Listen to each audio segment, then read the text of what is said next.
Nah itu dia, kalau bicara mengenai target program-program pemerintah kan yang perlu kita lihat sejauh mana nih kekuatan finansialnya nih Nah ya. itu, Kekuatan dari anggaran kita begitu. Baik sisi fiskal begitu yang akan menguatkan lagi kebijakan-kebijakan atau program pemerintah. Itu yang perlu kita bahas begitu. Kita tahu belanja sekitar 4 ribuan triliun. Sementara target penerimaannya sekitar 3 ribuan triliun. Berarti kan memang masih ada defisit. Tahun depan targetnya sekitar 2,4% Nah dari itu lebih PDB. kecil Nah ya. lebih kecil dari tahun ini memang. Tapi kita lihat tantangannya apakah Nah. sama. Itu dia, Bo.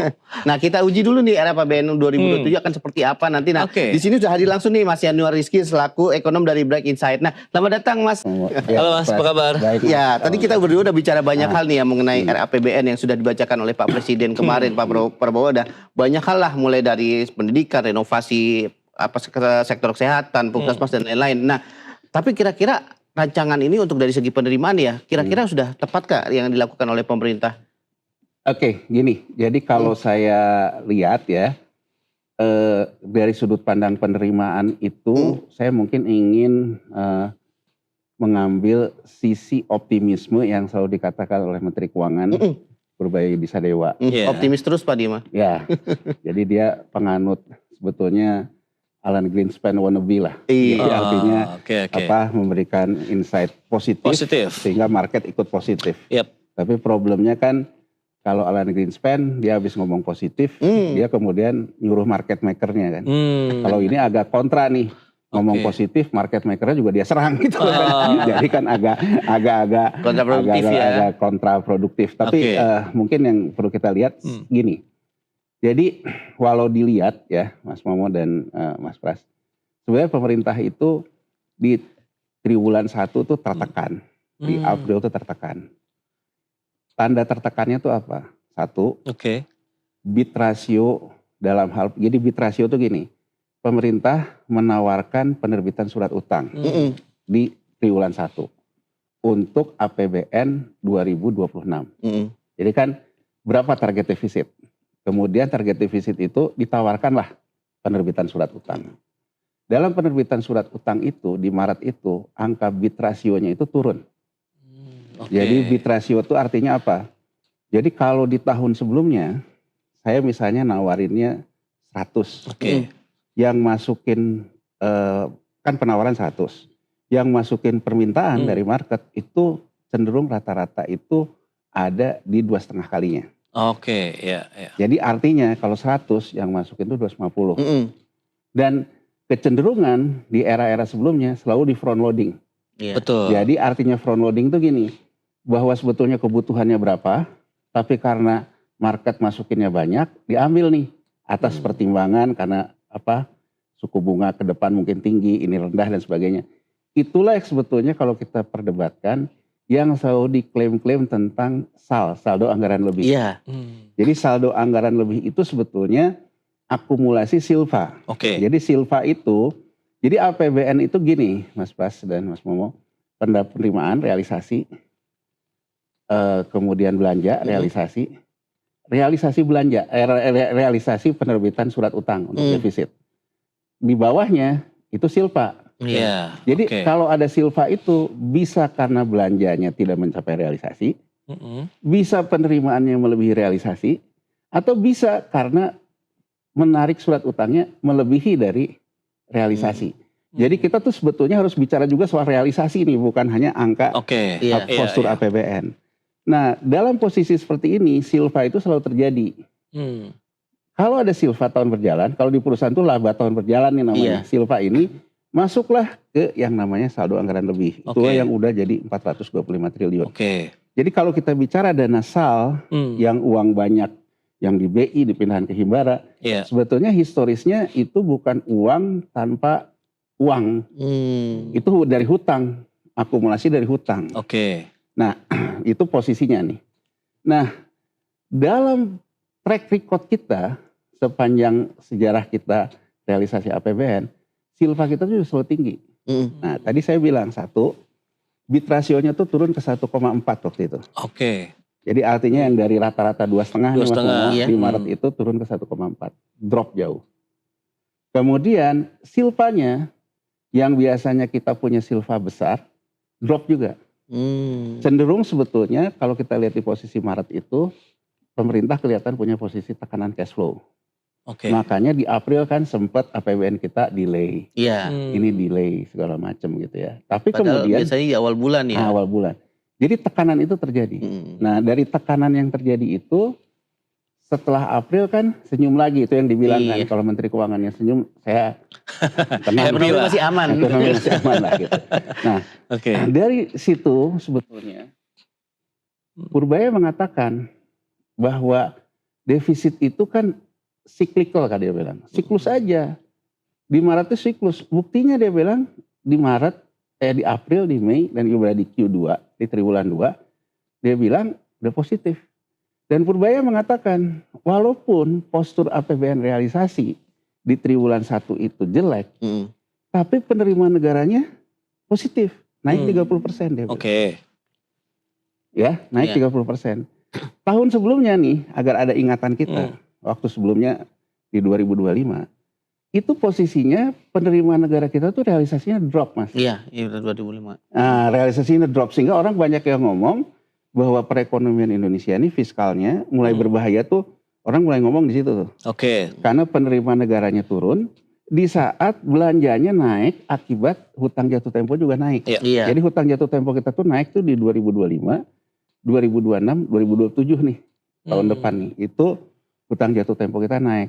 Nah, kalau penerimaan negaranya turun, di saat hutang jatuh temponya naik, ini kan ada cerita soal Meksiko di tahun 78. Meksiko di tahun 78 itu, debt to GDP rasionya 31%. Sama sama kita, 44%. Tapi dia yang mengalami kegagalan fiskal di tahun 80, padahal keributannya Amerika Serikat yang punya masalah terhadap surat utang yang besar. Nah, situasi ini nih sebenarnya juga terjadi saat ini. Amerika Serikat ini lagi hard landing namanya. Surat utang jatuh temponya banyak. Trump juga ya mirip-mirip sama presiden kita. Walaupun ada surat utangnya jatuh tempo, dia juga tetap pengen ekspansif. Jadi artinya tambah gede. Jadi kan isu gedenya, ini sebetulnya Amerika Serikat tuh mengalami lagi kesulitan terhadap mengatasi surat utang jatuh tempo di saat mereka mau ini ekspansi. Nah, yang perlu kita perhatikan, kalau kita ingat Meksiko, yang gagalnya ternyata bukan Amerika akhirnya, tapi emerging market. Emerging marketnya pun yang punya rasio, debt to GDP rasionya bagus. Nah, sehingga pada waktu itu sebetulnya mulailah muncul Fitch, Moody's. Itu dasar berpikirnya itu, Mas Momo ya. Dasar berpikir itu Indonesia memiliki resiko fiskal karena penerimaan negaranya turun. Penerimaan negara ini turun artinya apa? Dari tax, artinya daya belinya turun, konsumsinya turun. Nah, singkat cerita, di tahun 2026 ini terhadap posisi Maret triwulan 1 2026, Menteri Keuangan Purbaya udah ngomong, saya ini lebih hebat loh. Kan dia selalu ngomong gitu. Ya kan, itu lebih hebat loh. Orang semua ngomong penerimaan negara kita turun, segala macam turun. Buktinya, penerimaan negaranya naik tuh 30%. Muncullah dari beberapa ekonom bilang, oh iya dong, karena kamu nahan restitusi. Restitusi, diturunkan kemarin. Restitusi nggak bisa diambil. Artinya kan kalau nahan restitusi seolah-olah bahwa Anda menaikkan penerimaan dengan nahan restitusi, tapi sektor swastanya kembang kepis kan? Karena restitusi itu kan bagian dari dia untuk bayar gaji, bayar segala macam. Ini yang kemudian orang menyoroti. Ya, bagaimana Anda bisa mengatakan teori pertumbuhan kalau swastanya ada gencat gitu? Kan itu Jadi artinya, saya ingin memberikan gambaran sebetulnya dari cara berpikir ini, cara kita melihat keadaan. Artinya sebetulnya yang digenjot oleh pemerintah untuk penerimaan negara itu terkait kedisiplinan, Mas. Artinya kalau dulu Menteri Keuangan Sri Mulyani Indrawati kena dalam keramaian rusuh-rusuh kita dulu, karena dia kemudian apa-apa dipajekin kan. Transfer keuangan daerah diputus, daerah di Pati itu naikin PBB, sehingga akhirnya masyarakat teriak-teriak apa-apa dipajekin. Purbaya dia mengambil langkah, enggak, sepanjang daya belinya belum baik, saya nggak akan menghidupkan pajak-pajak baru itu, termasuk pajak marketplace segala macam. Itu ditunda itu. Yang dia lakukan sebetulnya hampir mirip. Kalau dulu Menteri Keuangan Sri Mulyani Indrawati berburu dalam kebun binatangnya, apa-apa dipajekin. Kalau ini berburu di kebun binatangnya, Apa-apa dikejar, lu belum bayar pajak ya? Lu belum bayar pajak ya? Oke. Ini sebetulnya implikasinya akan sama saja. Satu tadi, menahan restitusi. Padahal restitusi itu kan bagian dari likuiditas juga. Iya. Kedua, misalnya kita lihat nih, kita dengar gitu. Ada misalnya pengusaha konveksi di Tanah Abang. Dia bilang, saya ditagihin pajaknya. Iya. Nah, ini kan sama aja loh. Jadi, saya ingin memberikan gambaran, sebetulnya kenaikan penerimaan itu bukan karena ekonominya sudah membaik, Mas Pras dan Mas Momo. Tapi karena dia melakukan yang namanya kepatuhan tadi. Orang dikejar-kejar. Kamu nggak bayar pajak, mulailah digencar. Ini under invoicing nih, transfer pricing. Tapi saya juga ingin disclaimer, bukan berarti saya membenarkan loh ya. Orang melakukan transfer pricing sama under invoicing. Saya hanya ingin memberikan gambaran strategi yang ditempuh itu sebetulnya strateginya bukan karena ekonominya membaik. Tapi ekonomi yang sedang buruk, dia kejar nih orang yang tidak disiplin. Nah, posisi ini sebetulnya posisi permainan di pinggir jurang sih. Gitu ya. Jadi artinya kan bisa kelas menengahnya terdesak, sektor swastanya terdesak. Nah, jadi RAPBN 2027 penerimaan negara disusun atas dasar asumsi itu. Makanya dalam setiap pidatonya Presiden Prabowo itu kan selalu bilang bahwa uang kita dilarikan. Kalau orang nggak mau beli mineral dengan harga yang kita taruh, gak usah beli. Saya ingin mengingatkan di Juni, Mas, ini salah satu contoh aja, bahwa saya ingin memberikan gambaran gini loh, bahwa kita tidak hidup sendiri. Dunia ini juga udah berubah. Sekarang katakan gini, saya ingin menerapkan yang namanya standar harga saya. Nggak ada yang salah tentang itu. Nggak ada. Kalau kamu nggak mau ikut harga saya, nggak usah beli. Persoalannya, misalnya sawit. Salah satu contoh.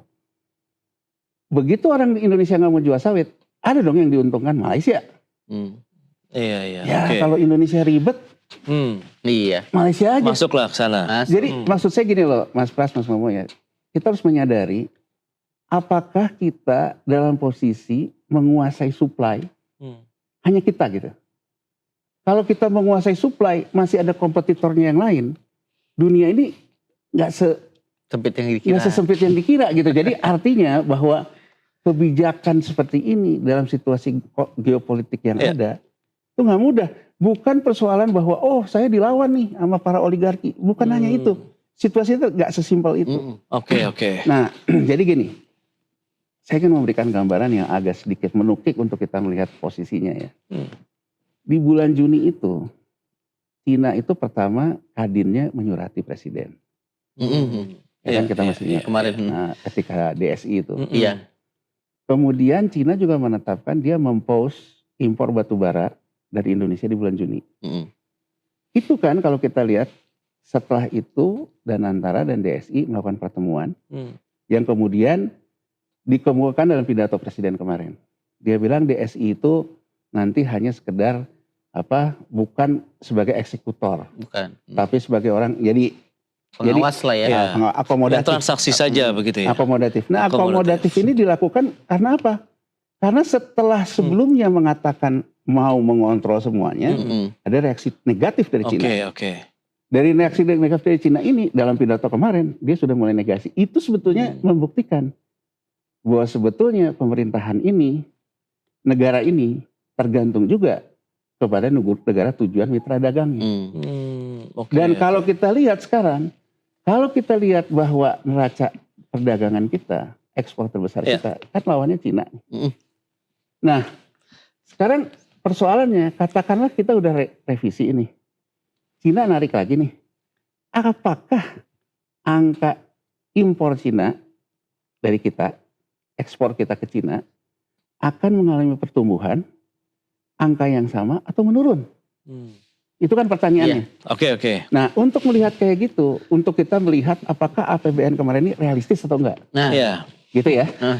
Kalau kita lihat situasi dan kondisinya, Mas Momo dan Mas Pras, Cina dalam posisi sebetulnya impornya turun, ekspornya juga turun. Tapi kenapa neraca perdagangan Cina masih surplus sehingga orang mengatakan bahwa Cina masih sebagai harapan untuk berdagang. Ya. Karena gini loh, ekspornya tuh hanya turun 46%. Impornya turun 54, tetap surplus kan. Tapi angka agregatnya tuh turun. Oke. Jadi ini satu indikasi sebetulnya Cina dalam 5 tahun terakhir ini ekonominya melemah. Nah kalau Cinanya ekonominya melemah, menurut saya kita pakai logika dulu. Kalau mitra dagang kita melemah, masa kita mengasumsikan bahwa volumenya bisa besar? Dia sendiri lagi melemah. Oke. Itu ya, jadi artinya menurut saya ingin memberikan gambaran yang analitikal aja. Analitikal bahwa apakah sebetulnya target penerimaan negara yang sebesar itu tuh realistis atau tidak.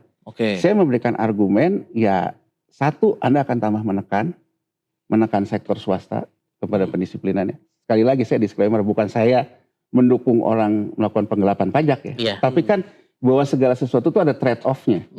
Begitu Anda melakukan itu, insentif orang untuk berusaha pun pasti akan menurun kan. Positif negatifnya. Kemudian saya lihat, apakah betul juga kita bisa menopang ekspor, kenaikan harga dan sebagainya. Ya harga naik, tapi kalau nggak ada yang beli, sama aja kan. Indikator saya ya tadi, mitra dagang kita ekonominya lagi lemah.